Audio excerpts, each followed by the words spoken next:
Hi, boys and girls. This is chapter 4. It's titled Keith. Ralph did not know how much time had passed before he was awakened by the lamp on the bedside table shining down on him. He squeezed himself into the tiniest possible ball, wrapped his tail around his body, and tried to make himself as thin as the apple core. "My motorcycle!" shouted the boy the very first thing. "Somebody stole my motorcycle!" "Uh-oh," thought Ralph. "It won't be long now." "Nobody stole your motorcycle," answered the boy's mother from 216. "It's around someplace. You just mislaid it. You can find it in the morning. You had better get ready for bed now." "No, I didn't mislay it," insisted the boy. "I put it right here on the table beside my sports car." "You'll find it someplace," said his mother, not much interested. Boys were always losing things. While Ralph cowered behind the apple core, Keith opened the drawer of the bedside table and slammed it shut. He jerked back the bedspread, yanked the pillows off the bed, and threw them back. Then he got down on his hands and knees and looked under the bed and the table. Ralph wrapped his tail more tightly around his body. "Here it comes," he thought. The boy's face appeared in the opening at the top of the wastebasket. Ralph's heart raced like a motor. "Ha!" said the boy to himself. "Here it is. I wonder how it got there." His hand came down into the wastebasket to seize the motorcycle and lift it out. Still leaning over the wastebasket, he examined the bent handlebar and the chipped paint. "That's funny," he remarked out loud. "It must have rolled off, but I don't see how it could." The boy did the natural thing for a boy to do. He looked into the wastebasket again. Ralph closed both eyes tight and waited. He wished he had not eaten so much of the apple core. If he had not been so greedy, the core would have been thicker and he would have been thinner. "Hey," whispered the boy, obviously very much surprised. "How did you get in here?" He was careful to keep his voice lower than the sound of the breezes in the pines outside the window. Ralph did not move. He was grateful to the boy for not touching the apple core, even though it was really no protection at all. "Psst," whispered the boy. "Are you asleep?" Still, Ralph remained motionless, except for a slight quiver of his whiskers, which he was unable to control. The boy was silent, but the mouse could feel the rhythmic drifts of his breathing. The boy must be thinking, but what was he thinking? That was what was worrying Ralph. "No," said the boy to himself. "No, it couldn't be." "Couldn't be what?" wondered Ralph, who was beginning to feel cramped from crouching behind the apple core. "Hey, wake up," whispered the boy. That was the last thing Ralph wanted to do. "Come on," pleaded the boy. "I won't hurt you." Ralph considered. After all, what did he have to lose? If he stayed in the wastebasket, he was almost certain to get dumped into the incinerator. He might as well come out from behind the core. If he did, he might find some opportunity to escape. Cautiously, he moved his head from his paws and opened one eye. The boy was smiling down at him. Encouraged, Ralph opened the other eye and lifted his head. "That's the stuff," encouraged the boy. "Now come on, tell me, did you or didn't you ride my motorcycle off the bedside table?" This took Ralph by surprise. He had not expected the boy to guess what happened. "Well, yes, I guess you might say I did," confessed Ralph, rubbing his aching muscles. "I thought so." Neither the mouse nor the boy was the least bit surprised that each other could understand the other. Two creatures who shared a love for motorcycles naturally spoke the same language. "That must have been some accident. Did it hurt much?" "Oh, some," answered Ralph with a display of bravado. "Anyway, I didn't exactly ride it. I really coasted off. The telephone rang and startled me. Now how about getting me out of here?" "Just a minute," said the boy. "How did you get up here in the first place?" "Climbed, stupid. On the telephone cord."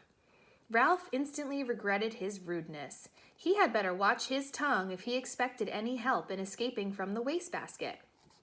"Oh, of course," said the boy apologetically. "I should have thought of that myself." At that moment, there came a quick knock on the door to room 215 and the rattle of a key. "Help!" cried Ralph. "The maid! Don't let her see me!" Before the boy could do anything, the maid burst into the room. "Oh, excuse me." She seemed surprised to see a boy kneeling by the wastebasket. "I've come to turn down the bed." "That's all right," said the boy quickly. "I can do it myself. Thanks anyway." "Thank you," said the maid, backing out of the room. Ralph knew she was not anxious to waste time turning down the bed. As soon as she finished her duties, she was going out to the parking lot to meet a busboy, a college boy whose job was clearing tables in the dining room. Woof! That was close. The boy seemed every bit as relieved as Ralph. "I'll say," agreed the mouse. "Keith," called his mother from 216. "Are you getting ready for bed?" "Sort of," answered Keith. "You'd better come in our bathroom and take a bath," said his mother. "Aw, gee, Mom, do I gotta?" asked Keith. "Yes, you do," said his father. "And don't forget to brush your teeth," said his mother. "I won't," promised Keith. Then he whispered to Ralph, "You just lie low. I'll hurry and take a bath and get into bed and turn out the light, and after Mom comes and kisses me goodnight, we can talk some more." Lie low indeed. Ralph was indignant.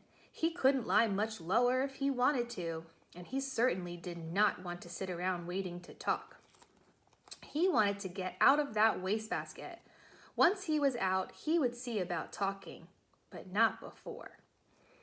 Ralph could hear the boy splashing in 216's tub, and then hastily brushing his teeth in 215's wash basin. After this, there was the sound of a suitcase being opened and clothes dropped on the floor. The boy hopped into bed, and to Ralph's relief, the light was turned out.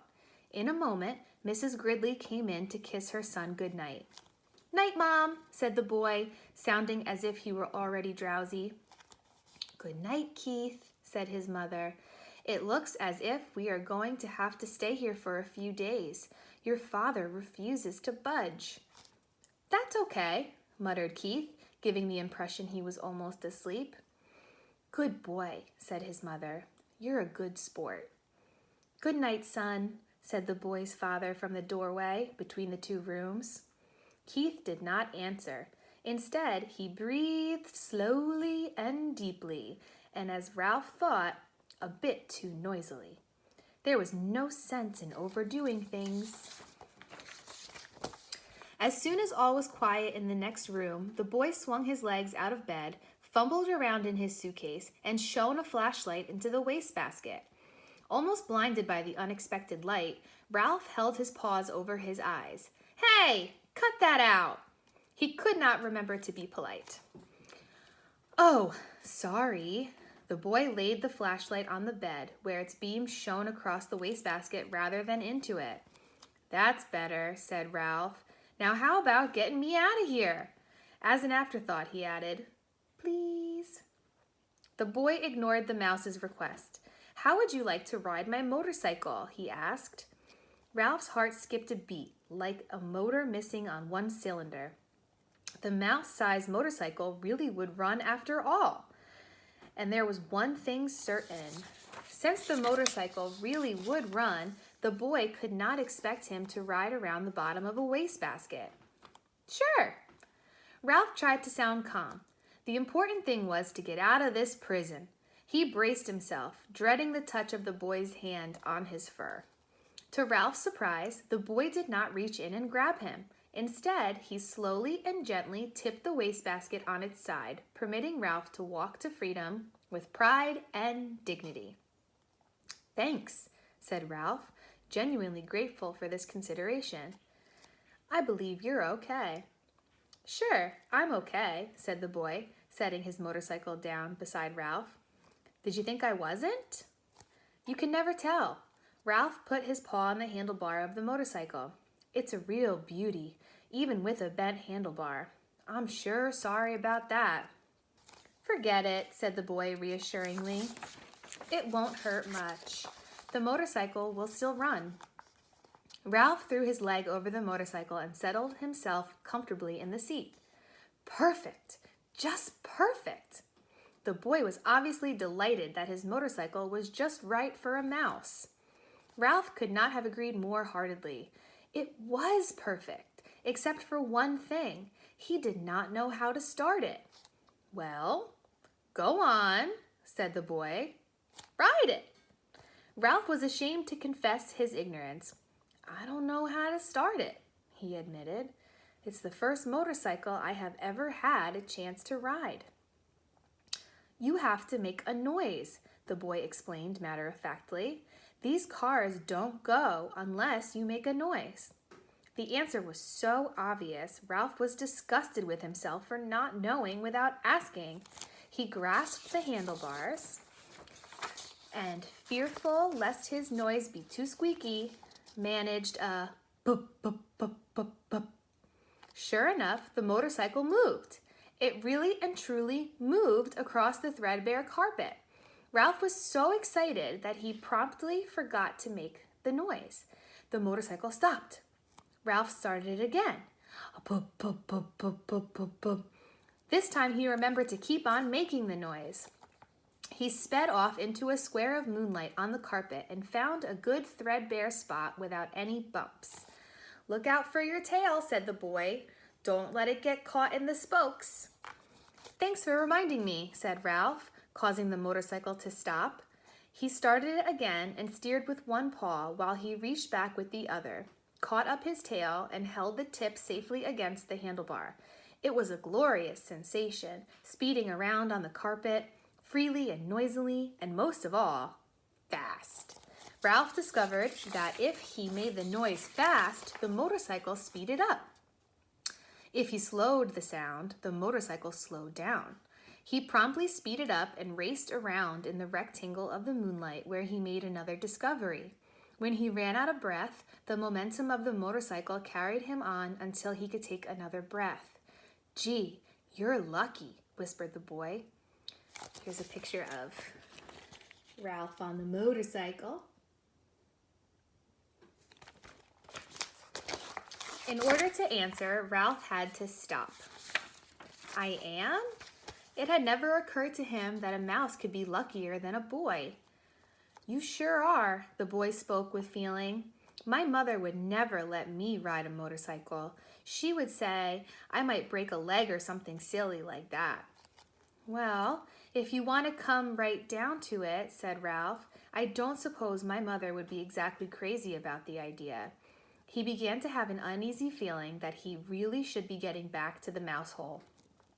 Anyway, said the boy gloomily, it will be years and years before I'm old enough to ride a motorcycle, and then when I am old enough, my mother won't let me. Ralph really felt sorry for the boy, hampered as he was by his youth and his mother. Go on, ride it some more, said the boy.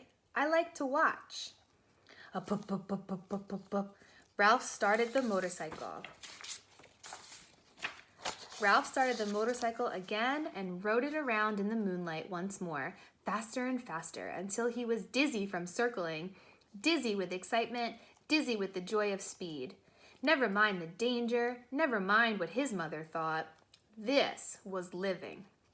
This was what he wanted to do, on and on and on. Lucky, whispered the boy with envy in his voice. Ralph did not answer. He did not want to stop.